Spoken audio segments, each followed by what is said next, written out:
the cloud. And I'm gonna, Anybody who's a host, you're going to have to hit like got it or okay to make sure that you stay in the meeting. and I ask everybody to mute, except our speakers, of course, so that we don't get any background noise. All right, I've got just a couple of announcements. Our bead retreat is coming up this March 20th through the 24th. For anybody who hasn't joined us, you can come any combination of days. You can be a day tripper. You can be there for the whole thing from Wednesday at 1 o'clock until we usually stay through brunch on Sunday. It's a Lutheran Bible camp. It's a very nice facility. The food is, it's okay. We have usually a breakfast, morning meal, and a dinner. And then there's lots of snacks that people bring that, to share. Doris has her bead shop set up. Others have things set up for sale or to give away. There's 3 classes that we're going to have. Classes are on Thursday, Friday, and Saturday. So there's just lots of fun, and it's just, setting up your beads on a in your little workplace in an area that's, it's all windows on one side overlooking the lake. And just being able to be there the whole time and bead is just so much fun. So that's coming up. That's on our website on the bead retreat page. The registration form and everything is right there. And if you want to just check it out for one day, if you check in with Grace, there could be some ride sharing from the Twin Cities. So that would be a good thing too. Our Let's Be Live this month is on the 16th, Saturday the 16th from 1 to 3. Christy Friesen is going to work with us to create a collaged heart pendant using epoxy sculpt, epoxy clay, which I've never done, and I've looked at pieces and they just look wonderful. I know Barb Benjamin does a lot of that and other people do. And it looks like it would be something really fun to do. So the information for that and where to buy the materials is on the website on the calendar page. We're looking for people we're going to call it Raid Your Stash, and there will be an email and there'll be something on the website about this. But we're looking for people to dig into your stash. Mine is kind of overwhelmed, as I'm sure most people are, and figure out the things that you really probably aren't going to ever use and donate them to the Bead Society. We're going to try and make kits out of them if we can. So if you have things that kind of coordinate, that's great. But things that you could make to make a necklace or a bracelet or earrings, any kinds of things will work. We'll use them at our annual fundraiser. We'll use them for door prizes at bead retreats. We'll use them for door prizes and in the goodie beads at goodie bags that we'll have for our 35th anniversary party that's coming up this fall. And we'll also sell some things at the Twin Cities Bead Bazaar. So if you have some things and you can donate them, there will be information coming out. You can give them to any board member. You can bring them to the retreat. And we're going to publish an address. Doris has been kind enough to say she'll collect them. So raid your stash. And the last thing is that we have 15 of the 2024 Toho mini kits. I don't know for those of you who haven't seen them, they have a lovely assortment of beads in a wonderful coordinated set of colors. They're kind of blushing. They're very pretty flower colors this year. We have 15 of those kits. We're going to be giving them away throughout the year. We'll be giving 3 at the spring retreat, 3 at the fall retreat, and at other occasions as well. And that's all I've got. So I'm going to pass it over to Hannah. Well, before I talk, let's see whether or not this works. There's some of the beads from this year's Toho challenge. I don't know if that's working. Is that working for everybody? Yep. Those are lovely colors. So anyway, so there's that. I guess then I don't have any other information to add besides that. So I would love to now introduce our speakers for this month. These are Sage and Tom Holland. And I want to show everybody the bead that I'm wearing, because this is the very first bead that I ever bought years and years ago. I bought it from a store in Washington, D.C. And this is actually how I found out that people actually made their own glass beads. I was absolutely shocked and excited to see that. Wow. So Sage and Tom Holland have a combined total of 68 years, beginning in the 1980s. They researched antique techniques found throughout history, and this is one of their shared passions, which they're going to share with us today. They're recognized as two of the pioneers of the American Renaissance of contemporary glass bead making, the glass bead making movement. And they apply the understanding of the ancient glass to create contemporary works in the flame using the lampworking method. The bead I'm wearing actually is an evil eye bead, which is one of those ancient techniques which has become a contemporary bead. Through their research, they have deciphered numerous previously lost techniques, and they are so lovely about sharing them with me and with other people. Together, they have educated, exhibited, and demonstrated internationally. They've both contributed to a very large, wonderful group called the International Society for Glass Bead Makers, which is also known as the ISGB. I am a member of that. It was formed in '93, and it's just a wonderful, wonderful resource for lamp workers. And they live and work in rural Arkansas using solar as their main power source. So I don't think I've forgotten anything besides the fact that they are here to speak with us today. I will put some links to their work into the chat while they start talking. Okay. So with that, let me go ahead and turn it over to them. Okay, can you hear us? Yes, let's go ahead and spotlight you. Give me just a second. Okay. Let's see if I can spotlight. Yeah, finding them is the trick. Oh.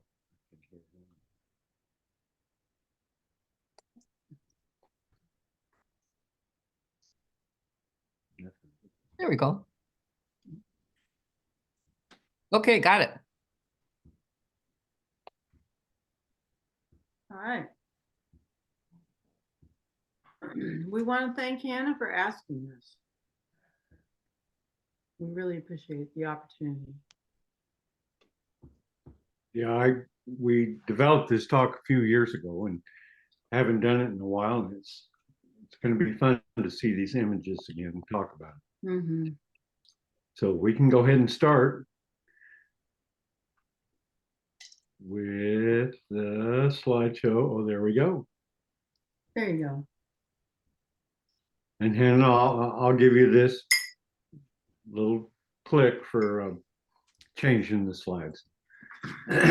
Okay, this is our talk. I'm covering the basic monumental eras. There's a lot of eras that I'm not covering in this talk. It normally lasts an hour, hour and a half. So I'll try to keep it moving on. There's Sage, my life partner, and we live here in the Meadow Creek Valley. We live in a drainage off the Meadow Creek Valley. There's lots of cliffs and shelters. This is our little hollow here. This is our swimming hole. It used to be our swimming hole till the floods changed it. And this is our house with our solar panels on top. I have a larger array right now and plan to have an even larger array soon. We do all our annealing and everything, run our water. We're totally self-sufficient. We have a well. Our solar panels are made of silica, so I want to talk to you a little bit about nature's silica. This is lightning glass called a fluorite. It's where lightning strikes the ground in a very sandy area and actually fuses the silica sand together. This is another type of nature's glass called a tektite. It's where a meteorite hits the ground. There's another tektite that looks kind of bead-like. And this is called desert glass or Libyan glass. In southeastern Libya, a meteorite exploded over the desert, and the heat was so intense it fused silica into little nodules and rocks. Up until 2008, they thought this is from King Tut's tomb, and they thought this was a jewel, but it's a piece of the desert glass. You see, here's a close-up of it.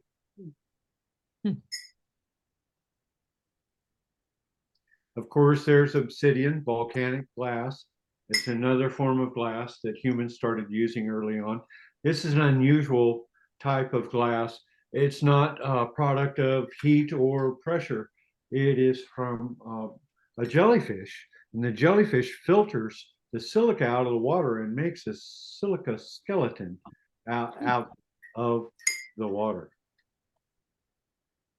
And of course, this is glass in its purest form, quartz crystal, which we're known for here in Arkansas. There's a huge vein of it around hot springs. Ooh, kind of loud. There's the quartz crystal again, utilized as arrowheads. Now, quartz crystal is chemically pure glass. It's the most pure form of glass. And the quartz crystal is the only way that we had optically clear glass up until 1469. This is the Nimrod lens. It dates to 600 BC, and it has a magnification power of 3. They made spectacles before the time of Sir Isaac Newton, but here again, they were made out of quartz crystal, and here's some spectacles on the left there. Now I want to talk about glass beads. This is the earliest form of glass beads. It's made out of quartz.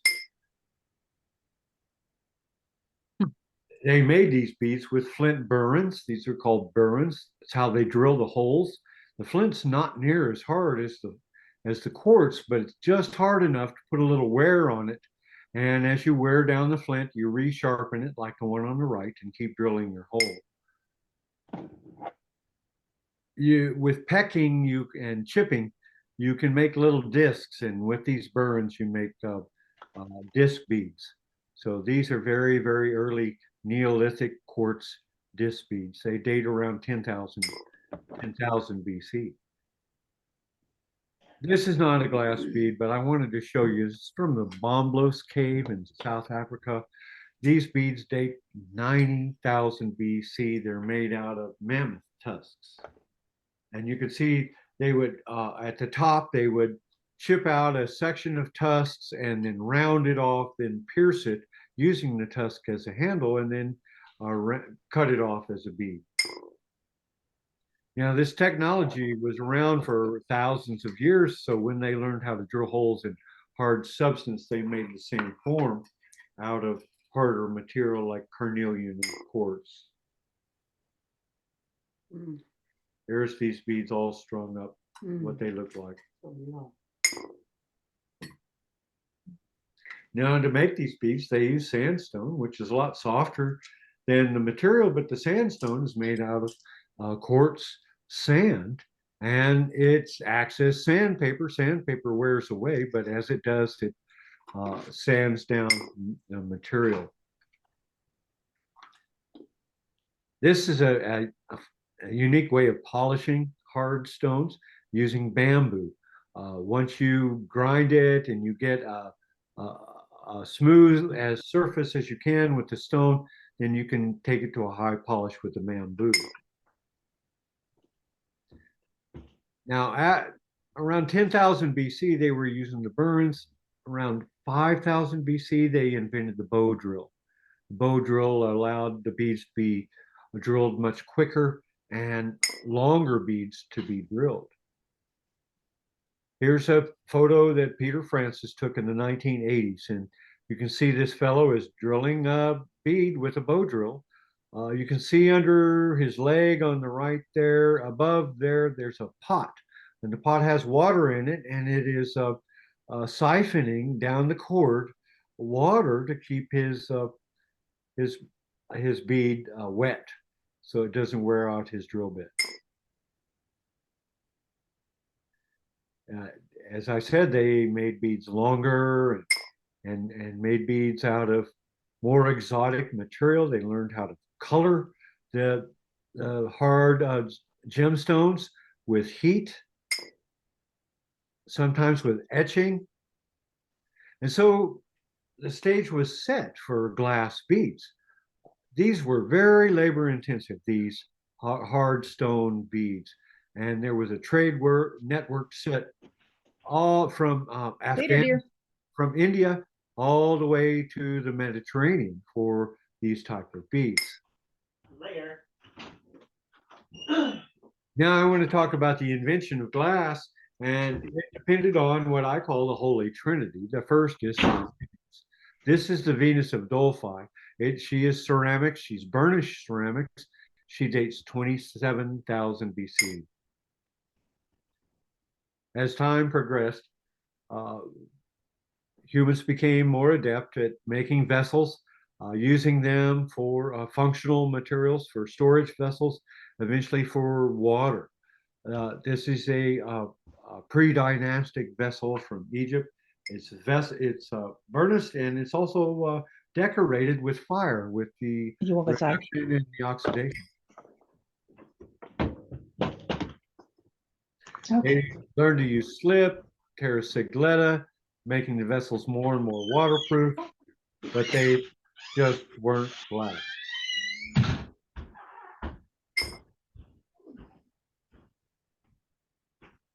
All right, the first glass beads were made out of quartz, and the first man-made glass was glaze. This is early glaze on a quartz bead. So it's man-made glass on top of a nature-made bead. You see the drilled perforation.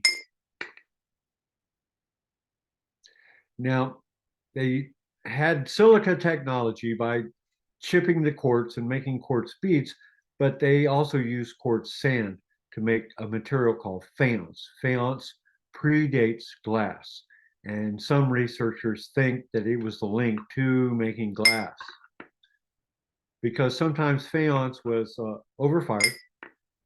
There's another faience piece, Egyptian. Oh, no, don't go forward. Look in the bottom right. No, go backward, if you don't mind, Hannah. In the bottom right is what's called, forward. Forward again. Now stay there. In the bottom right is called glassy faience. So it is the step between faience and glass. Some think it was a mistake, it was overfired faience. Some think that it had a little more lime in it, a little more flux in it. It's still being researched. Okay, the last of the Trinity is metals. Copper is found in its natural state. Look at this copper nugget, pure copper nugget. Copper and gold are found in their pure form. And copper can be heated and forged. This is Otzi, the Iceman's axe, and it is copper that has been found in nugget form and then heated and forged and heated and forged and forged hardened, so it is an axe that is a functional axe to cut down wood, cut down trees. Now, just natural fire is not hot enough to melt copper. It's hot enough to get copper red, so you can forge it, you can purify it, but you can't melt it. and take multiple copper nuggets and turn them into a solid chunk of copper through casting. That didn't happen until the Chalcaic period, which is around 35 to 3000 BC, where they developed kilns, the refractory material and kilns and the fuel hot enough to melt copper. You can see they use charcoal because charcoal would be it would produce a much higher heat. They also learned how to give forced draft. These are Egyptian bronze casters using their own human lungs as bellows. And they developed bellows. You can see on the top left, these are like goat stomachs that are tanned and turned into bellows, producing a furnace hot enough to melt glass. Then you have glass. Now, the earliest glass was not, I found in my research, it's not made with a furnace with a bellows. It was a natural draft furnace. They found some in Amarna, Egypt, and they found one of the oldest remains of a kiln that would actually melt glass. They didn't think it was for melting glass because it was too big. And then they did experiments with it and found out it could melt glass. And a replica is on display in the Corning Museum if you ever get up there. These are cullet from the Bulwark wreck that was a Bronze Age wreck off the coast of Turkey. There's another ancient cullet. This cullet would be manufactured in one place and then traded to glass working areas, just like Sage and I do. We import glass from Murano, Italy, and then we turn it into our objects. Now, this is a map. You can see where it says Mesopotamia, Iraq, Nippur, Uruk, Eridu, Susa. That area is my own speculation where glass was invented. There is no evidence, archaeological evidence that it was made there that early, but the earliest glass objects are found there. You go north up above Mesopotamia around Nineveh to what's called the Fertile Crescent, and glass spread to that area very, very quickly and then settled in the Levant on the left around Syria, Damascus, Jordan, Jerusalem, Acre, Tyre. All those areas have been major glass manufacturing sites for thousands and thousands of years. Also, glass was formed, you can see on the left, in Egypt, around Alexandria. And take note of where Alexandria is, Cairo, and Fustat. I'll talk about that a little later. Also, look how close Jerusalem is to Cairo. It's 250 miles from Jerusalem to Cairo. It was a small world with a big Mediterranean to connect them. Now, I think the Sumerians were possibly the ones that came up with glass. This is a Sumerian scribe with inlaid eyes, another Sumerian piece with inlaid eyes. Now, as you go north, and their glass, they're inlaid glass in a stone sculpture. Okay, next. You go north into what is now Turkey, and this bead was found. This is very old eye bead. You can see it's a well-made eye bead. It was found in a part of Turkey called Nippur by an archaeologist named Woolley in the 1890s. He found rooms full of eye beads and even nails with glass eye beads embedded on the heads of the nails, fused on the heads of the nails, that necklaces he assumed were strung. It was a ceremonial room, just full of eye beads. You see that one had a mandrel stuck in it. These are the oldest beads that we have in our collection or that we know about. When you hold them, they feel like a styrofoam peanut. They're a very early glass.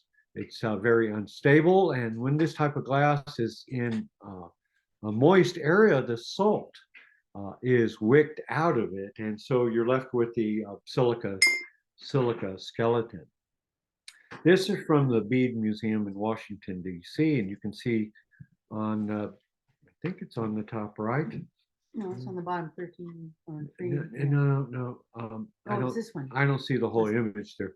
No, on the top right is like the bead I showed you, and just to the left Mm. of 390, above 390 there are more beads like that. But Mhm. take note of the bead. This one, I don't know the number on it. 395. and stuff like that. 395 is the yellow bead. Mhm. Hannah, can you zoom? Can you increase the image of that bead at all? That is one of the earliest beads, and it is a Marini bead. So drawn Marini cane is almost as old as the glass itself. Okay, next. This is one of the earliest core vessels, and it is made totally out of Marinis. This was found in Anatolia, in I believe a Iranian site. Now, of course, when they invented glass, one of the first things they were going to imitate were things that were already valuable, and that was agates. These, I don't know the date of these glass agate beads, but they're probably around 1000 BC. That's just a guess. I don't know. The bead dealer didn't know either. These are around, this bead's around 600 BC. It's what Sage and I call a side shift, and what the contemporary Pyrex workers call a wiggity wag. This is another agate bead. It's not an ancient agate bead. I've heard the date of this bead all over the place, but it comes out of India. I think it's around 300 years old is all, but it's very interesting simulated glass agate.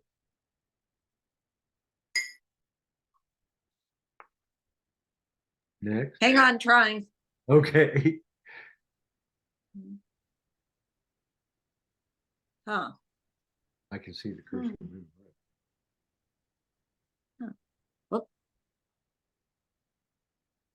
That's cool though. You can see there's bubbles and that means it was stretched. Yeah, you can see the length of that bubble. It means the glass was stretched a little bit. It's a very curious bead because it has a horizontal black and white band, Mhm. and then in the amber it has this stretched bubble. So it was stretched, but probably not a great length like a Marini cane would be. Or a blown piece. Yeah. Oh. That- Did you that's mean me to move nice, on, yeah. or do you want me to go back? No, No, no, no, no. no, I'm that's fine. I'm ready for this one. We'll Okay, keep super. going. Mhm. This is an Iranian bead. It dates from around 600 BC. Uh, uh, oh, I forget the name. Maklik culture. Okay. Now we get to core vessels. These, I believe, are Phoenician core vessels. Or no, these are New Kingdom Egyptian core vessels. But that's a little ahead of the game. I'm going to the Phoenician next. This is a Phoenician head bead. It dates around 500 BC. The Phoenicians were great traders and seafarers, and the development of glass is attributed to the precursors of the Phoenicians, the Canaanites, in some circles. I need that haircut. Yeah. There's another Phoenician head bead.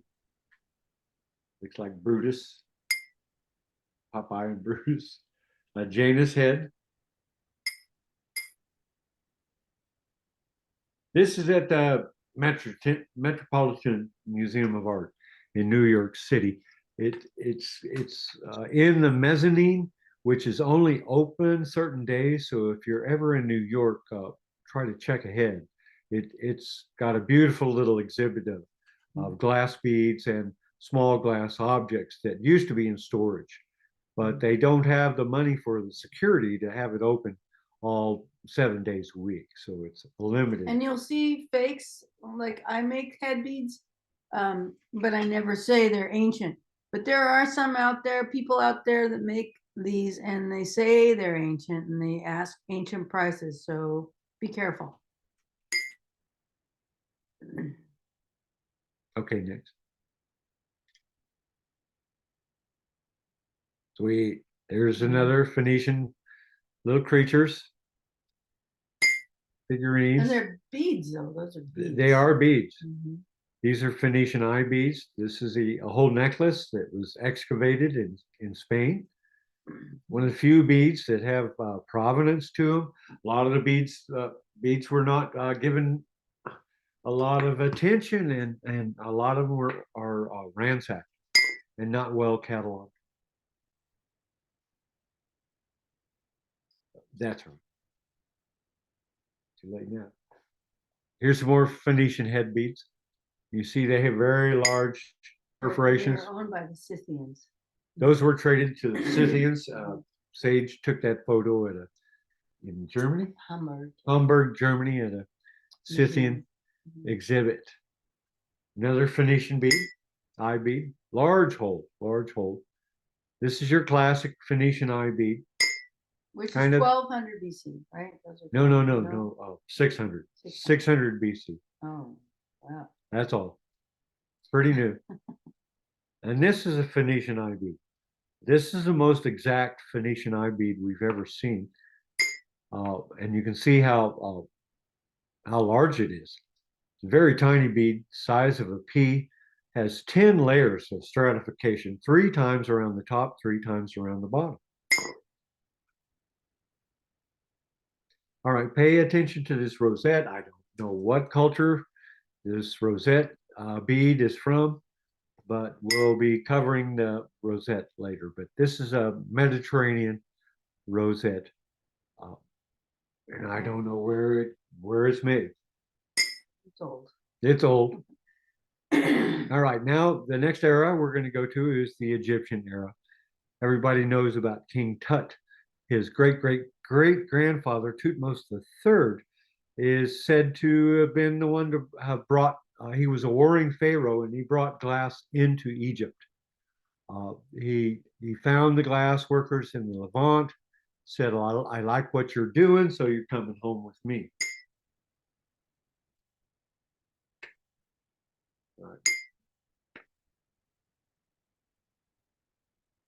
All right, this is a map of where there's been archaeological evidence of glass. You can see in the middle where it says Qatar. I believe the oldest archaeological evidence of a glass furnace is in Qatar. And of course, you can see where it says Syria and vessels. That's probably where glass was invented. Look in the top, see the little ship there? That's the Burhan wreck from Turkey. It's a Bronze Age wreck that was loaded with 100 billets of glass cullet. Yes. Also, look at Greece. Look how close Greece and Crete, Mycenae is there. All of the glass was probably manufactured in Egypt and in Syria, and then traded to all over the Mediterranean to glassworking workshops. Including China. Nope. Nope. Not at that time. Not China. This is King Tut's headrest from his tomb. It is made out of glass simulating lapis lazuli. I had the honor of getting to see this in San Francisco. It's truly an amazing piece of casting, 1300 BC. Now, glass hit the New Kingdom in full blossom in Egypt. These are some kind of very simple looking New Kingdom beads and pendants. Eye beads, all of them eye beads. These were in the Bead Museum in Washington, D.C.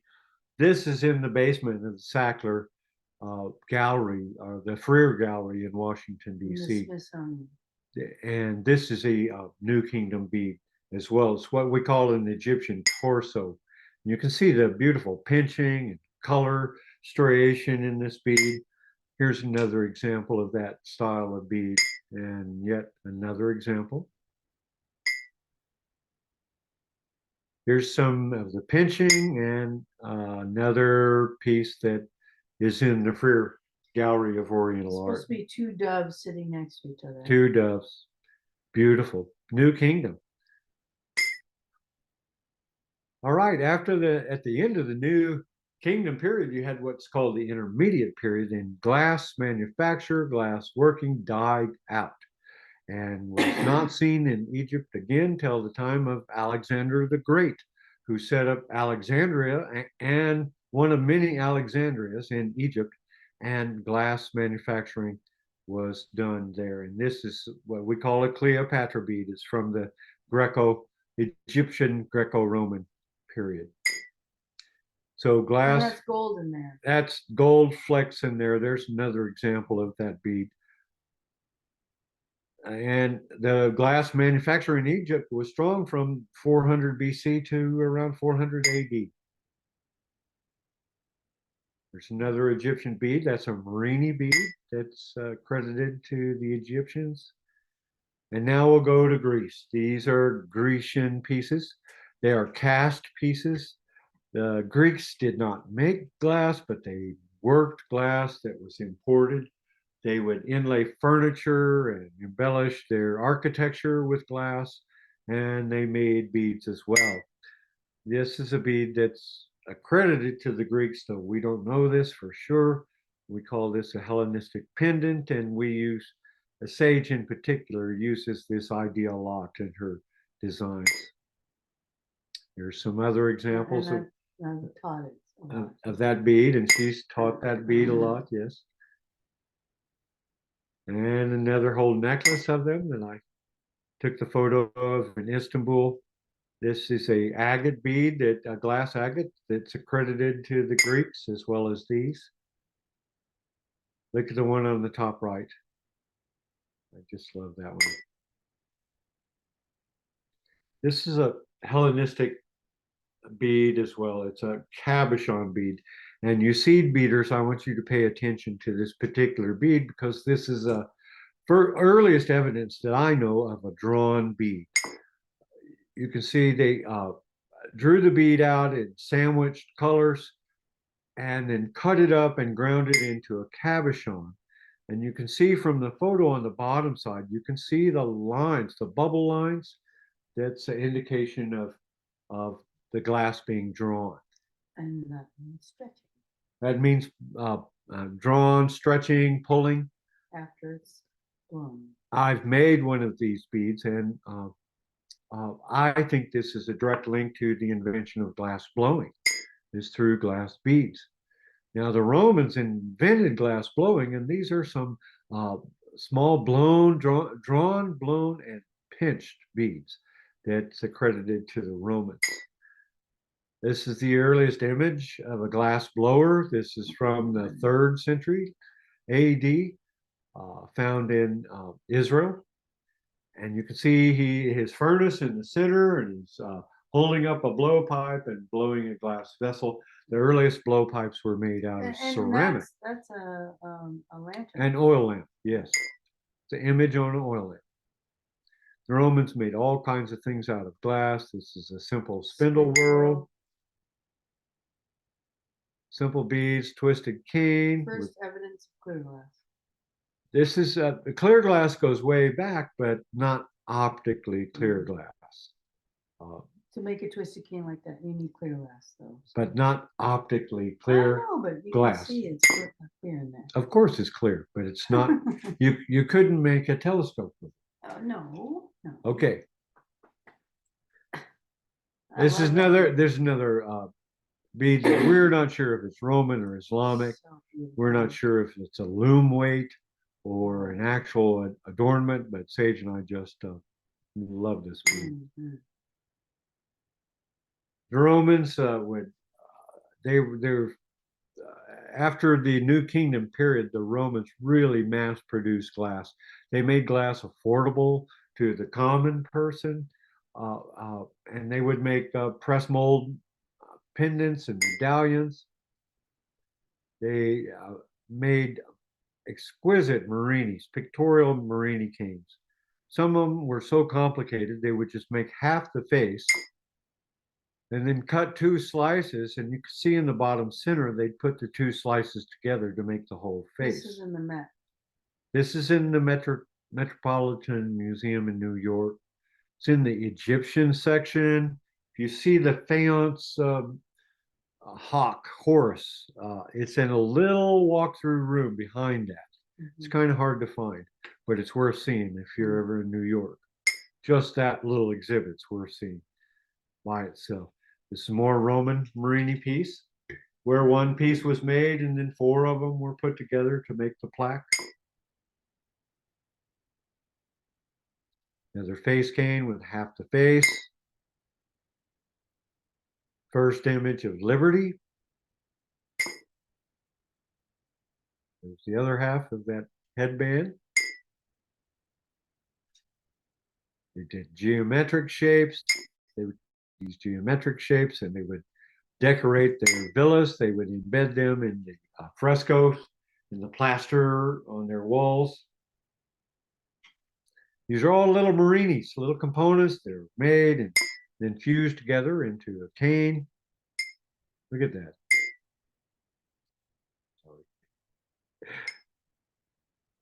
That's a little wing piece. That's a bull, an ibis bull.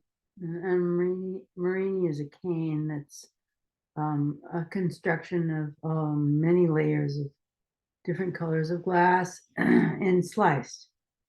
You can see the Marinis here with the little bars of solid one color glass in between them. They were fused together and then sliced. Here's the back side of it. You see the texture of the different Marinis. Isn't that cool? Those spiral Marinis. They would take a block of it and go around the whole bead. You can see at the top where the junction of the two bands of spirals meet. They did hot piercing of Marinis. These are just single Marinis that have been heated and made soft and then punched like with an ice pick. Look at the top bead, second to the left. This is Marinis that are a block of Marinis then wrapped around a mandrel. You can see the seam at the top. More Roman Marini beads, multiple hole spacers. From Parafiniso in Venice, ancient. There's a great bead store in Venice. If you ever go to Venice, give us a call and we'll tell you how to get there. It's called Parapermisos. You can find it on the internet probably. There's a solid face made. That's not two halves. That's just one face. It's a style of face called the Gorgon head. It's the most common face cane Marini, though very few of them are known. And you can see here's the hot punching. See how it distorted the center of the glass, but the outside stayed undistorted. These are found in a Nubian grave, 100 BC. They're Roman made, traded to a Nubian warrior. They're in the basement of the Museum of Fine Arts in Boston. Another face cane, Gorgon What head. time period? I said 100 AD. Oh, I'm sorry. 100 AD. Okay. Most of these face cane and pictorial cane pieces around 100 BC to 300 AD. Now we're going to the Islamic period. This is a technique we call furrowing. On an Islamic bead, the Islamic culture kind of came in on the back of the Roman glass making culture, but came up with unique things of their own. Here's the Hellenistic pendant I showed you earlier. These came from an Islamic site in Afghanistan. Date probably around 900 AD, 1000 AD. During the Islamic period, they came up with sandwich glass. It's where they embedded gold in between layers of glass and drew it out into a drawn bead. You can see these are textured. Some of them are made melon, so they are drawn, pinched, and then manipulated again. Marini beads, large holes. The bent glass bead is something Sage and I have focused on a lot, and the Islamic period is the earliest glass bent bead that we found. Here's another one. We actually traded for that one. Another beautiful Islamic Marini piece. Photographed that at the Tucson Gem and Mineral Show, as well as that one. And this is just a little bead on the top, with the left is just a solid piece that is a bent. Go ahead, pendant. These are cast pieces, Islamic pieces they're not bent after, they're just cast in a bent shape. This is a multiple color cane, black and white cane, and then spiraled around into A prayer scroll. There's another Islamic prayer scroll. Many cultures use the prayer scroll, not just Islam. They made these beautiful little pendant type beads, side shifting beads, beautiful colors. And here again, pierced Marinis, just like the Romans. They made great big holes in the Marinis. Look at this Marini. This Marini is pierced and drooped. You can see the pierce in it. See the hole at the top. This is a style of bead that's unique to the Islamic period. It's called the folded bead. It took me 5 years to figure out how the folded bead was made, and Sage moved in with me after I'd been working for 3 years. She'd been working for 5, and I was trying to figure this bead out, and she worked in the rondelle format. And finally, one day the light bulb came on, and I tried to make a rondelle and ran stringer up the side and made my first folded bead. There are two basic styles, the double fold and the triple fold, but they made them in many, many different shapes, many different colors. 600 and 900 600 to 1200 AD, probably more accurately, is around. Muhammad died in 600, so probably this industry didn't take full blossom until around 800 AD. Islam spread all around the southern Mediterranean all the way to Spain in a matter of 150 years after Muhammad died. That was a triple fold right there. This is another triple fold, and you can see how it's textured and how it was a disc. You can see the lobes, the 3 lobes of the disc that are pushed down and then stretched up, and another collar put on the top. We wrote an article for Ornament Magazine covering this technique, and we can give you the dates of that magazine if you're interested. There's another triple fold drawn out, probably a knife handle. They would use these folded beads as knife handles. There's the triple fold. You can see on the left, it's fire polished all the way down. In the center and the right, it has texture to it. They'd put collars on them around the perforation. The one on the right is a double fold. It is made just smooth and tubular. They tabulate them. This is a double fold. Another double fold. Beautiful colors. Another double fold with clear glass, but you can see that's not optically clear glass. Didn't come about for another 500 years. These are double folds with shaped and chucked down to look like little barbells. They'd make little horseshoe shapes, bird shapes, little pinched birds, make little bird pendants. Folded like a taco. Like a taco, a double fold. There's another double fold bird. And yet another one. And a double fold, it's a kind of a very unique type of bead. It's called a double fold with a twist, where you take tweezers and you twist the folds and spiral them, and the decoration, the design disappears uh, in the center. You can see here's the same bead with the side of it. This is a quadruple fold where they folded it 4 times. I've only seen 3 of these in all of our study. These are beads from Egypt.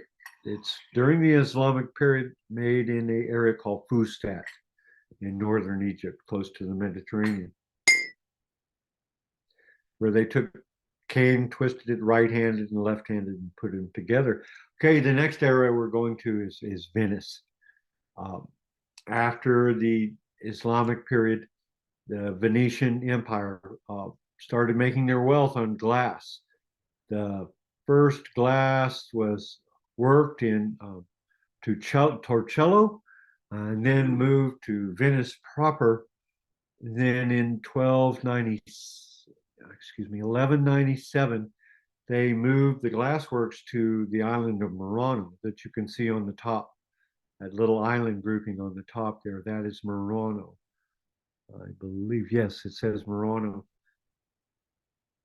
They had burned Venice down so many times that they had to move the glassworks to Murano. This is the oldest glass in Venice.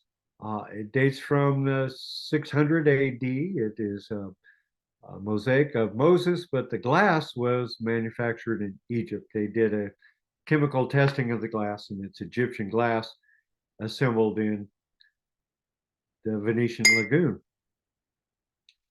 So as I said, they burned Venice down so much that they moved glass furnaces to Murano.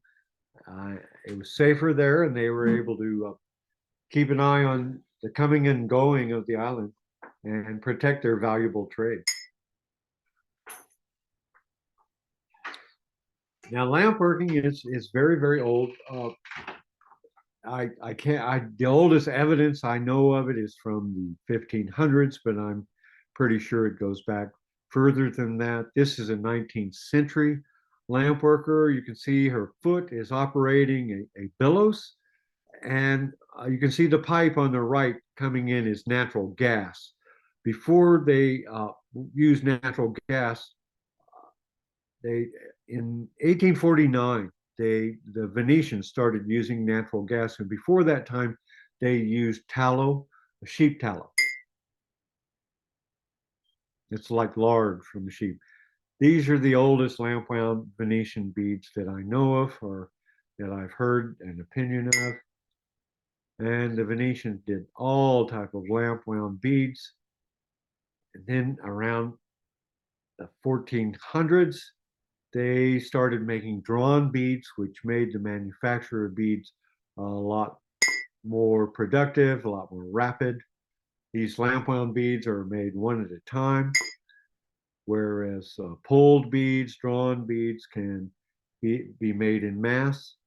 It's a very unique pictorial bead where they made a little picture of a dog and a giraffe eating from a tree out of stringer work. Goldstone, use of goldstone, Z feather. Now these are pulled beads. This is what's called the Nueva Cadiz bead. This was an early Spanish trade bead, and they were a drawn bead, sometimes lapidaried on the ends. Quite often they were just cut straight like this. More drawn beads or pulled beads. These are chevron Marini canes. And the chevron bead and a lot of the Marini beads were lapidary. This is a lapidary shop in Eder Oberstein, but this technique of grinding glass and agate goes way, way back. I believe, to the Middle Ages. You can see he has a yoke. The fellow in the front has a yoke that he's laying in. And the fellow in the center, you see his feet are on a board that's nailed to the floor. So he's using his whole body to push against this stone. I think it was a two-step process where they could take the blank, grind it into shape, and then polish it. You can see on the back, on the right there, there's a buffing wheel, and they would polish it and then drill the hole in the bead. You see how large these stones were. And there's from Diderot's encyclopedia, showing at the top right where how they drill the beads, polish the beads, grind the beads.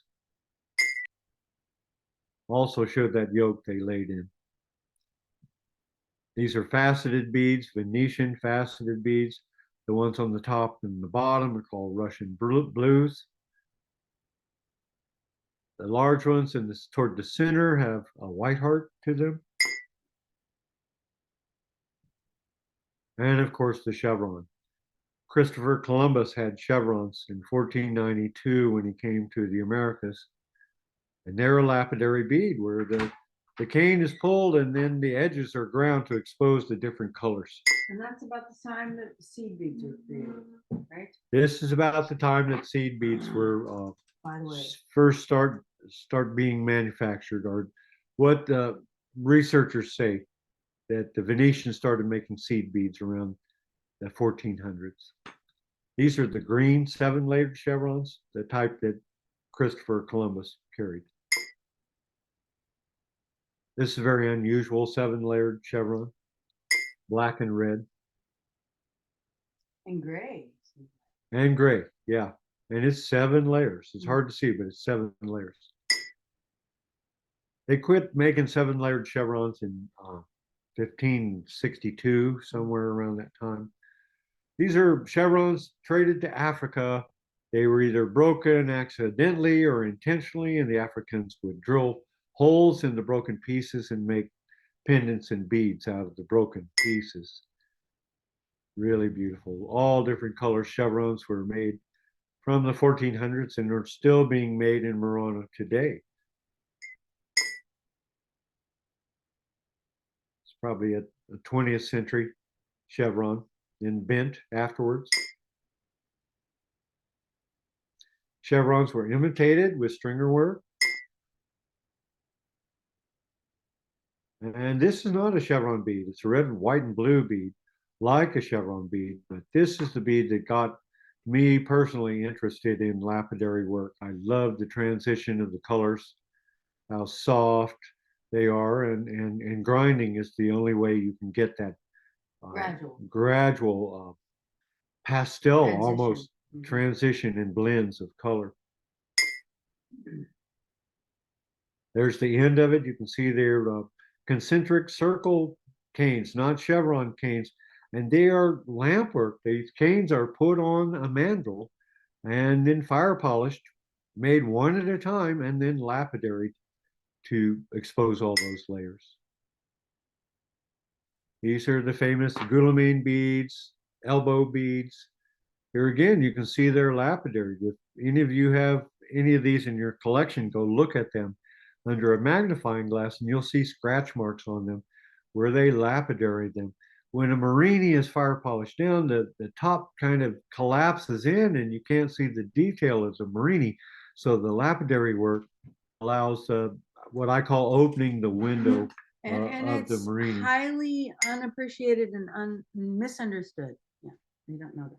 Yeah, even a lot of the bead researchers argue with me on this, and They're not bead makers. they're not bead makers, and they just have not taken a magnifying glass to their beads. But almost all of them, some of them are not, but most all of them are because it brings out that detail. Are lapidary. You can see these are lapidaried. Look toward the top. See how it's kind of the smudge, that little red smudge. That smudge was all over the bead before they lapidary. Isn't that wild colors? Yeah, and that's the cane on the side and the cane on the and the slice. cane laid on its side And on the side. and yeah. embedded Same on, cane. on the end. No, those are two different canes. Well, anyway, you get the idea. Those are nope, those are not the same cane. Yeah, okay. The first one I showed was the same, all the same cane, but these are chevron marinis, And then concentric rings. concentric circle marinis laid on their side. You can see how heavily lapidary they are. And these are like 1600s? No, these are probably 19th century. Really? Oh, okay.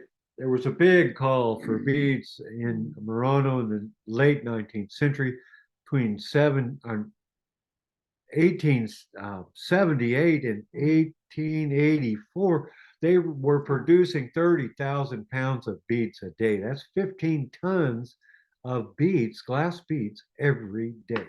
Mm. They made face canes, but Not, not as good as that the complicated. Egyptians, yeah, or Romans. What was his name?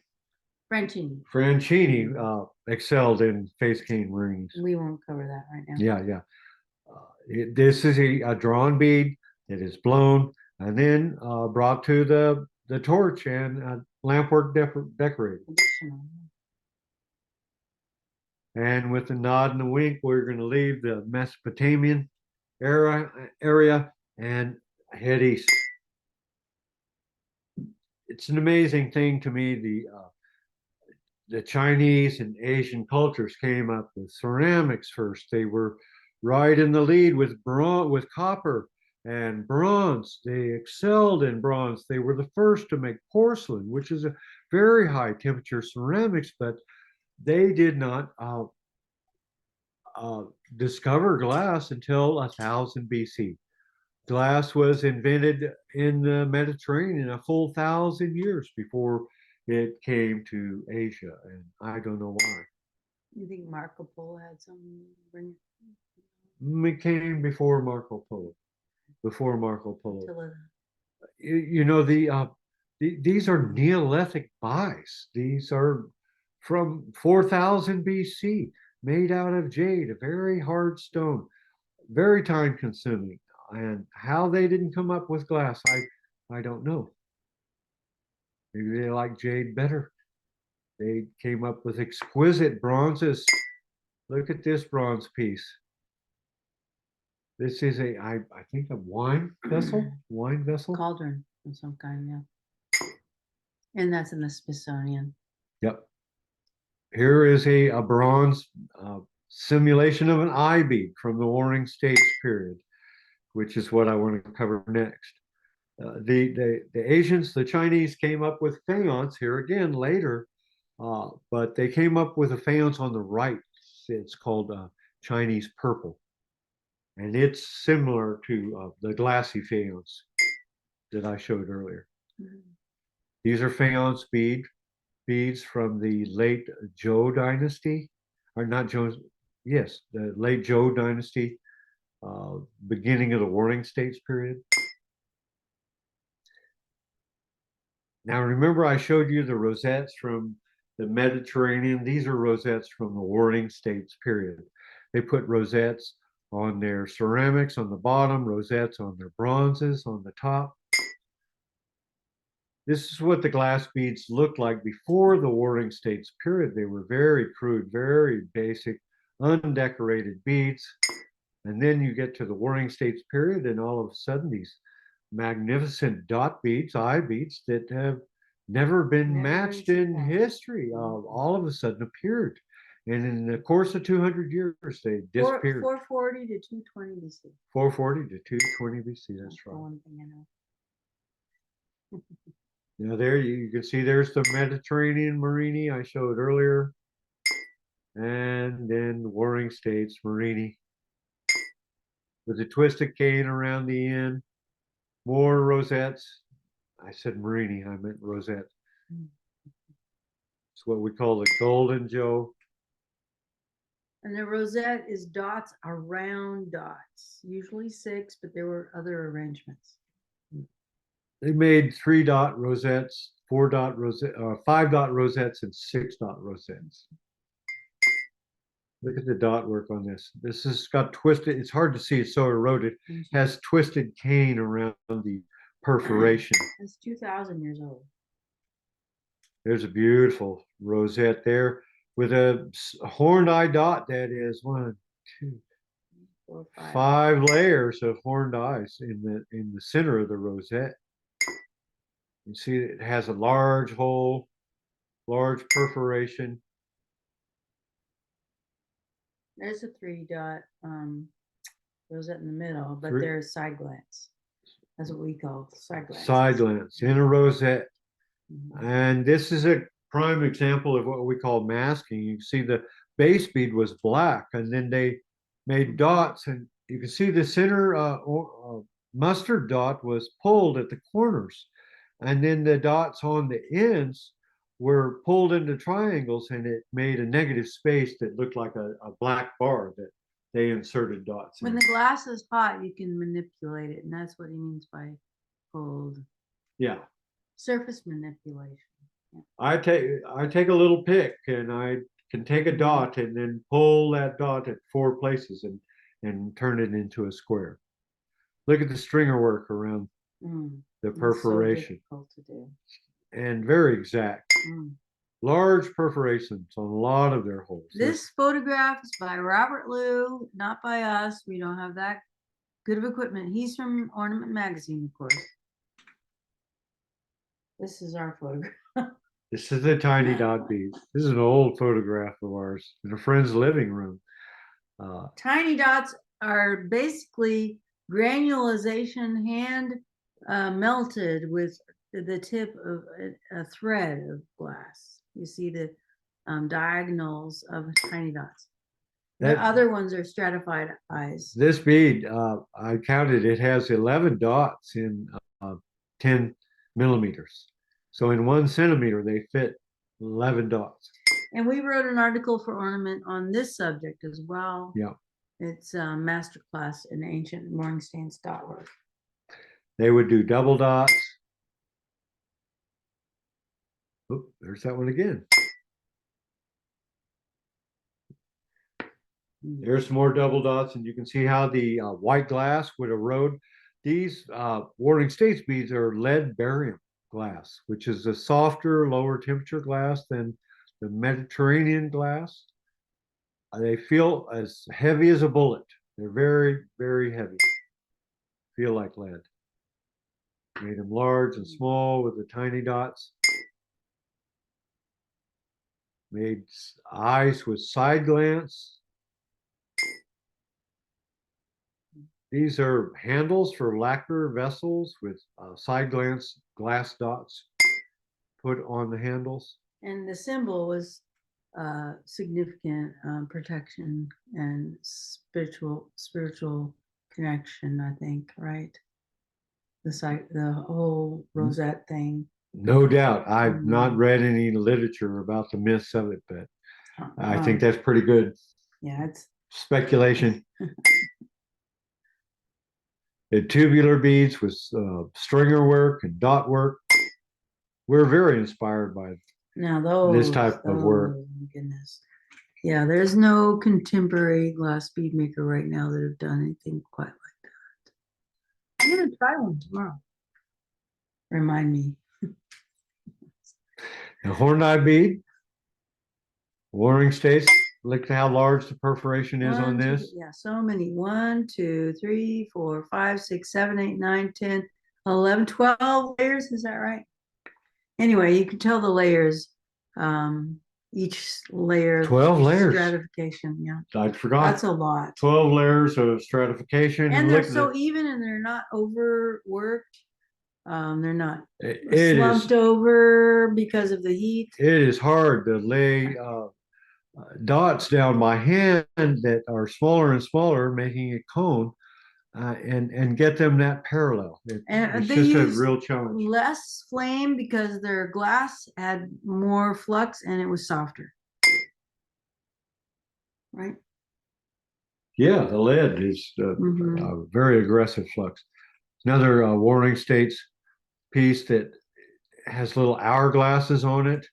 Look at the one on the left. Okay, there's a close-up of the one on the left. See the erosion on it. And look at this one on the right.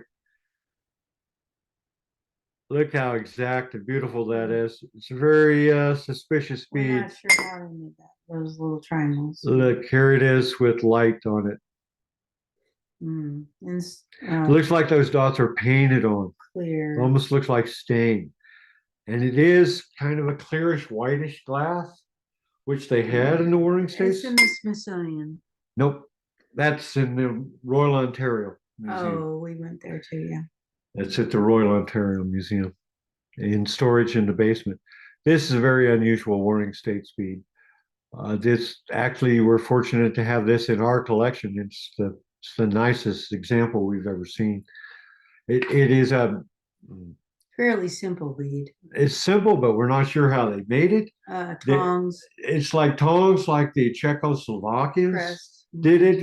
It's a press molding with tongs, but what's odd about it is at the edges of the perforation, it's square. It's pulled the perforation out to where it's square. It's a round hole made turned square at the end. Anyway, I always wondered what the Warring States beads were used for. This is one we have that has a lot of string wear on it. You can see how the string is just worn that whole ovoid. They invented cavalry, the single horsemen during the Warring States period. They transitioned from chariot warfare to cavalry warfare, and it's my personal guess they used these beads to protect their war horses. Eye beads always used for protection. This is the only archaeological evidence of how they were used. These are the Warring States bead in a burial. This is running down the leg of the deceased, where the buy in the center is on his knee, and then the curved buy is at the shin, and then at the ankle is a buy with two dragons. And all the beads in between are Warring States eye beads. All They're those they're small glass and beads, yeah. faience, glass and faience, Mhm. Warring States eye beads. And this exhibit is no longer Mm. being shown. This is what they've turned into. This is all they have of that original exhibit, which is a shame, really. Mm. But at least you can get up real close and personal to that beautiful golden joe, that big tubular bead at the bottom, which is glass. It's a barrel. Barrel shape. Okay, now we're going from China to Japan. This is the last era I'm going to cover.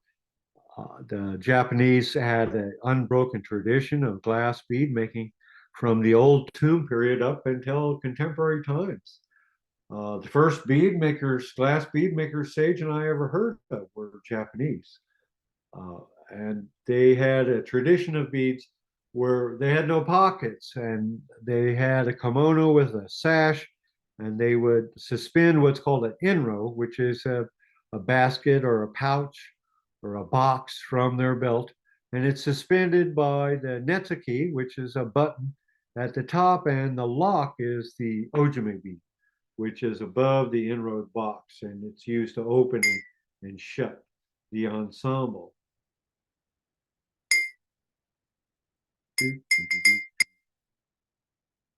Next slide.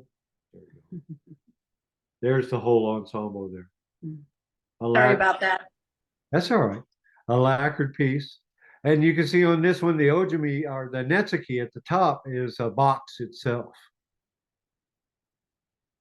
900 to 1600 AD? No.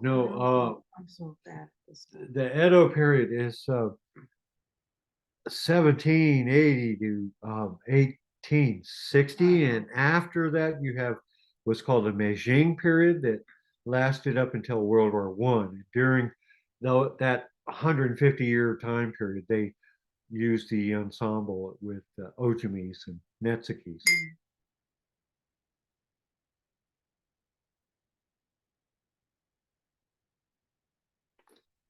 Look at those ojimi beads, aren't they beautiful?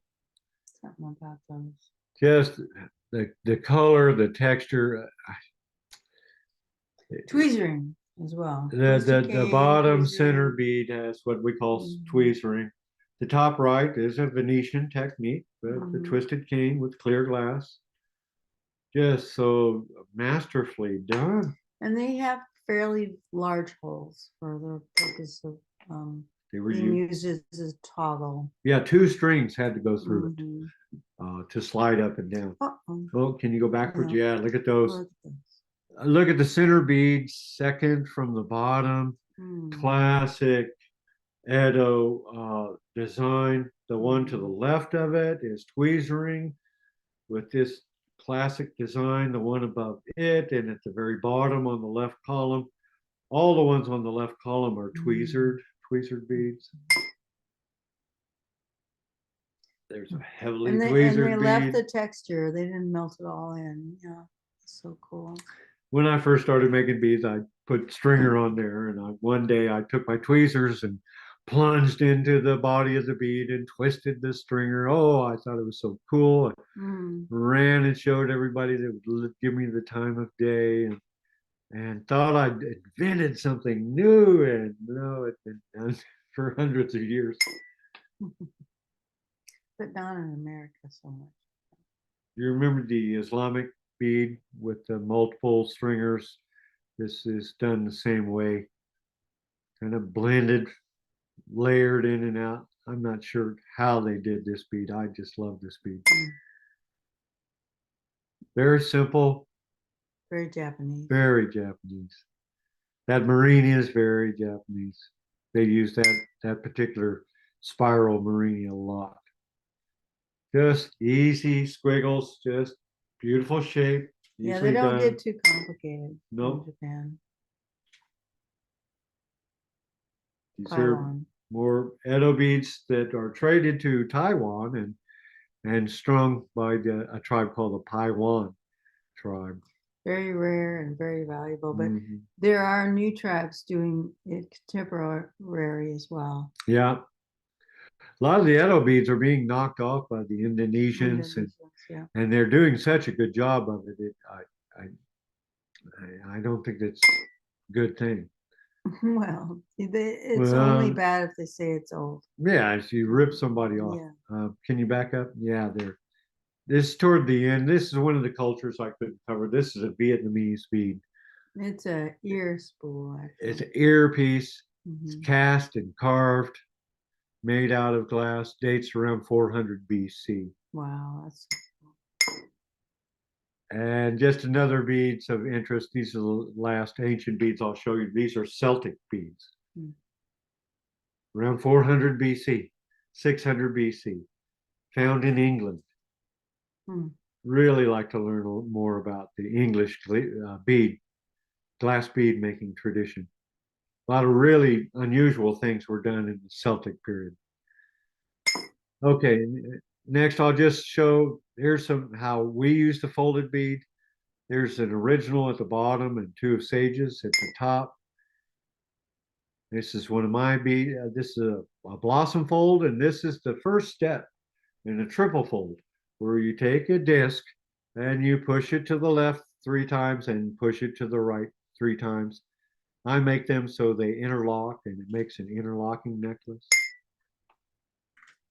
A double fold, triple fold is a little double fold can at the bottom, triple fold to the left, and kind of an open triple fold at the right. and a clear cased one on the top. Clear cased on the left. Oh, it was? Mhm. Oh, okay. Oh, yeah.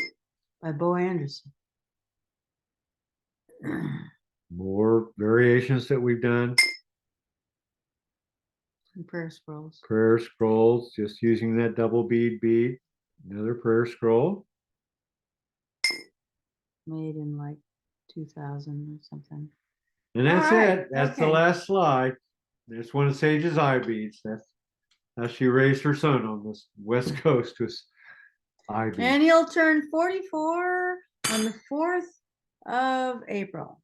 4th month. 24. 2024. Are you still there? Yes, we are still here. I'll go ahead and put up some of your links, Hmm. and I hope it did okay. I was having I have an old computer, so It works I'm great. sorry I was a little slow there. Oh, no, it's fine. Yeah. It looked good. Great job. Anna. So did you guys have some beads that you wanted to show us now, or are we all done? No, well, real quick, like, okay. We're talking about a prayer scroll, and I had an order for a Oh, wow. prayer scroll recently. That's Yeah. pretty. Wow. Here's a clear case daffodil, Wow. because it's that season, you know. Here is a mask bead. Oh Oh, my. very cool. Here's a frog bead. Oops, Easy on the computer. with a marini. Cool. You don't have any Delightful. bullet beads? Ooh, that's big very blown- nice. Really big blown bead. That looks like a COVID bead. Don't you Yeah, have- definitely. You have a Here's a Unity nice through bead. diversity? You know how Ooh, the that's pretty too. stringers, dots. Wow. And then here Sage, is talk about you said that you have one event this year, and I haven't grabbed that link that you sent me just yet, but I will in a second. But why don't you talk about your event this year that well, you sent me? we have the studio tour. It's in September, and that's far enough in advance that a person could participate. And we demonstrate. It's in Mountain View, Arkansas, and I think it's 15th, 16th, and 17th of September. And before that, we just do one show, and that's in Memphis, and that's Art in the Loop in April.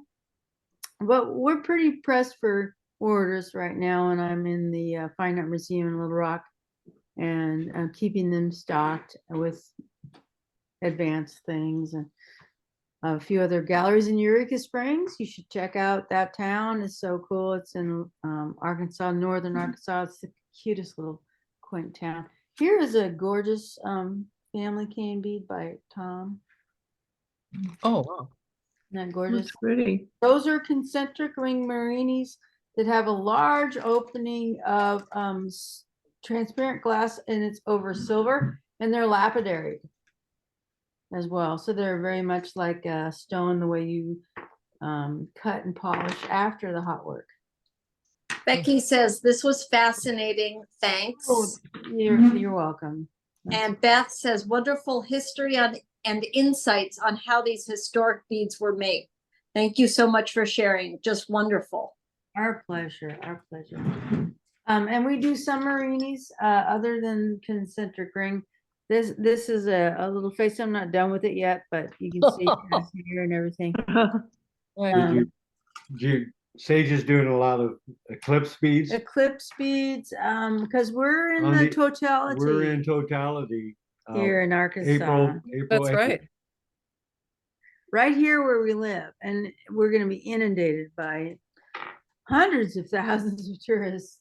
They say to expect a 5-day traffic jam. Yeah, we won't be leaving our valley. Here's a hat band I just got an order for. I'm almost done. They're Oh, gonna wear it to the Kentucky Derby. Oh, that's cool. Very nice. Beautiful. But yeah, we can go get the Golden Joe and the Golden Joe over there. Don't you have a Unity through diversity? No, they're Paulette says this was marvelous and so much knowledge and information. I went to the Met and saw some of those great beads. Oh, Oh, good, good, wonderful. yeah.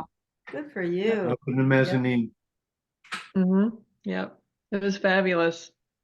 So I've dropped a couple of links for people into the chat, just so you know, and then later on you'll be able to see those in our private YouTube when anybody who goes back and watches this. So you'll be able to see those chats with links to Sage's and Tom's work. Well, I am so glad you had a chance to have Tom give real-time Mhm. dialogue rather than our pre-recorded, because it was really a lot more fun than I could Yeah. give them like my suggestions from behind. She And could put in her 2 cents worth. yeah. Absolutely. Well, thank you so much, guys. That's fabulous. Thank you. Our pleasure. Our pleasure. That was wonderful. So Shelley says, I know where I'm going to spend a day off this summer. Thanks for the information. This has been wonderful. Mhm. Where are you gonna go? The Met? I'm gonna go to the Met. Cool. I work in New York Yeah. during the summer. And also the Freer Sackler in the Smithsonian. That's in Washington, D.C. Yeah. And then the Boston Museum of Fine Arts. Yeah, my cousin lives right by there and she's never taken me. Do they I'm- have any in Boston? Yeah. Oh, And of course the Royal Ontario Museum. Terry says, thanks. So interesting. And Mhm. Bernie says, thanks so much. Quite interesting. Excellent. We have people from all over. I'm in Oregon and Bernie is in Espanola, New Mexico. And so we have people all over the country here who are tuning in. Mhm. Fantastic. neat. I'm in Thanks so Minnesota. much, guys. That's fabulous. Yes, it was really great and beautiful work. You guys do just amazing, amazing work. Yeah, I went to the website. I was looking at some of the beads and everything. It was really cool looking at them, what you had. It's kind of hard to keep the website updated. And anyway, I'm glad you're going there. Thank you. I think I'm going to mispronounce your name, but Tone, I believe the name is, says, I've long admired your beads. It was a pleasure to see you on screen and hear you speak. Oh, that's so cool. Thank you. And Tone, if I've gotten your name wrong. Ooh, look at that one. Wow. This is one by Bo Anderson, my son. And Oh. you can send him, he's been working on glass beads since he was 9 or 8. He's 44, turning 44 the 4th of April this year. And he's stuck in France. Anyway, send him all the good vibes you can. Cool. beautiful. That's beautiful. Cool. Beautiful. Does he have a website too, or how does what does We he- share the same Oh, website. say okay, because I thought I saw the name, but I wasn't quite sure. Okay. Yes, yes. All right.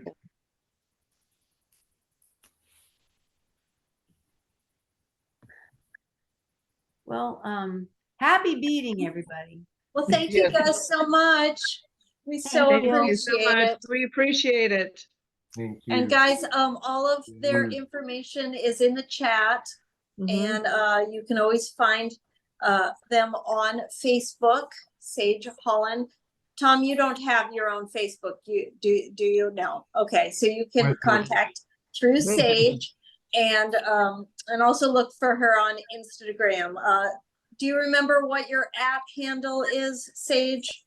It's Holland Sage, just backwards, you know. Okay, so let me see if I can put that in there. It's pretty active, you know. There we fairly- go. So that's Instagram. Well, we really appreciate it. I know we know it was during your dinner time. So Wait, I I hope managed you- to make some black beans and we managed to eat. Yeah, we ate before.